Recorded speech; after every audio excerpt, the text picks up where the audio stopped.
Assalamualaikum warahmatullahi wabarakatuh. Alhamdulillahi rabbil alamin wa bihi nasta'in ala umurid dunya waddin. Assalatu wassalamu ala asrafil anbiya'i wal mursalin wa ala alihi washabihi ajma'in, amma ba'du. Puji syukur kita panjatkan kepada kehadiran Allah SWT yang telah melimpahkan nikmat iman, nikmat Islam dan kesejahteraan kepada kita semua. Salawat serta salam semoga senantiasa tercurahkan kepada junjungan kita Nabi Muhammad SAW beserta keluarga, sahabat dan seluruh umat yang mengikuti sunnahnya hingga hari kiamat. Hadirin yang berbahagia, pada kesempatan yang mulia ini, izinkanlah saya menyampaikan ceramah singkat bertema Islam rahmatan lil alamin, sebagai rahmat bagi seluruh alam. Allah Subhanahu wa taala berfirman dalam Al-Qur'an surah Al-Anbiya ayat 107. Bismillahirrahmanirrahim. Wa ma arsalnaka ila rahmatan lil alamin. Dan kami tidak mengutus engkau Muhammad melainkan untuk menjadi rahmat bagi seluruh alam. Ayat yang mulia ini menegaskan bahwa kehadiran Rasulullah Muhammad SAW dari sendirinya ajaran Islam yang beliau bawa adalah rahmat, bukan hanya untuk orang-orang beriman, bukan hanya untuk bangsa Arab, bukan hanya untuk manusia semata, melainkan untuk seluruh alam semesta, manusia, hewan, tumbuhan, lingkungan, dan alam gaib. Kata rahmat berasal dari bahasa Arab rahmat yang berarti kasih sayang, kelembutan, belas kasih, dan kebaikan yang menyeluruh. Sementara alamin berarti semua alam semesta tanpa terkecuali. Maka Islam senantiasa hadir sebagai agama yang membawa kebaikan untuk semua. Hadirin yang dirahmati Allah, bagaimana Islam mewujudkan rahmatnya? Setidaknya ada 5 dimensi utama.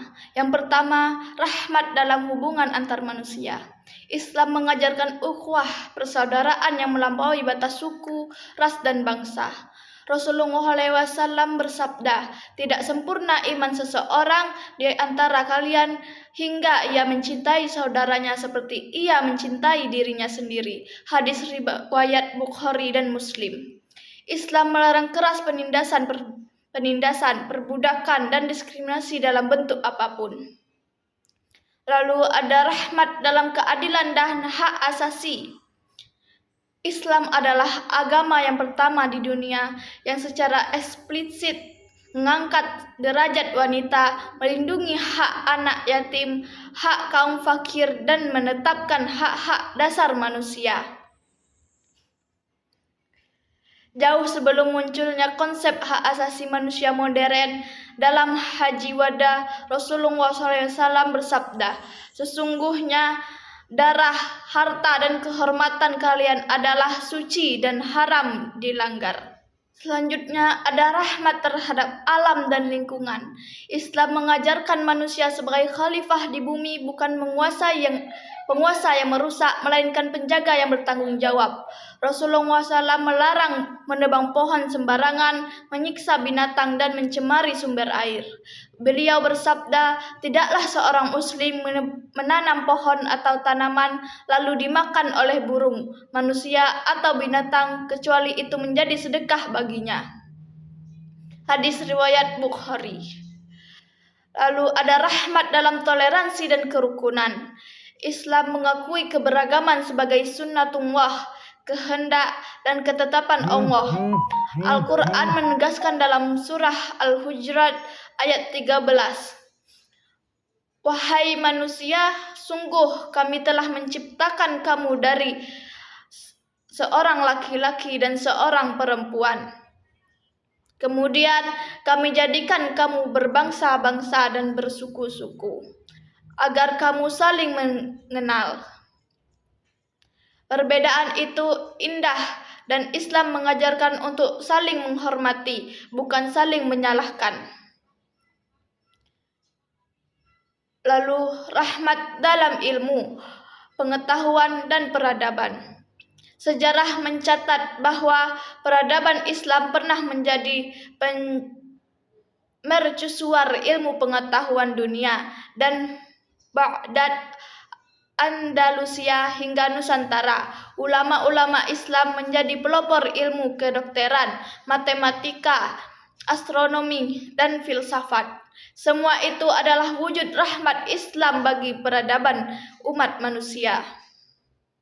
Lalu tantangan dan tanggung jawab kita. Hadirin yang mulia, di tengah derasnya arus informasi dan perubahan zaman, nilai-nilai Islam rahmatan lil alamin kadang terdistorasi. Ada yang memahami Islam secara sempit, keras, dan eksklusif seolah Islam hanya untuk kelompoknya sendiri.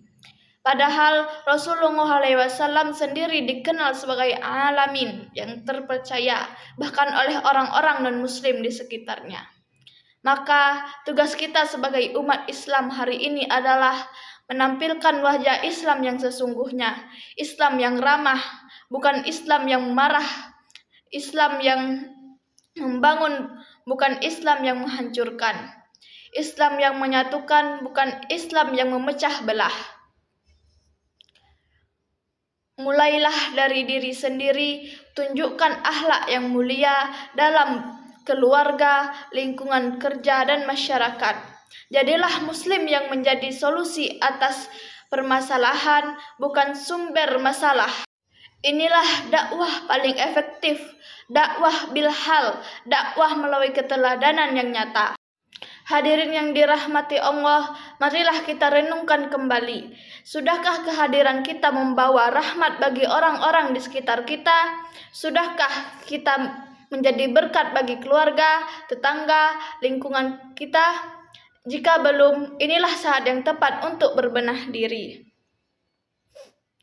Semoga Allah Subhanahu wa Ta'ala senantiasa memberikan kita taufik dan hidayah untuk menjadi pribadi-pribadi yang membawa rahmat bagi diri, keluarga, bangsa, dan seluruh alam semesta. Amin ya rabbal alamin.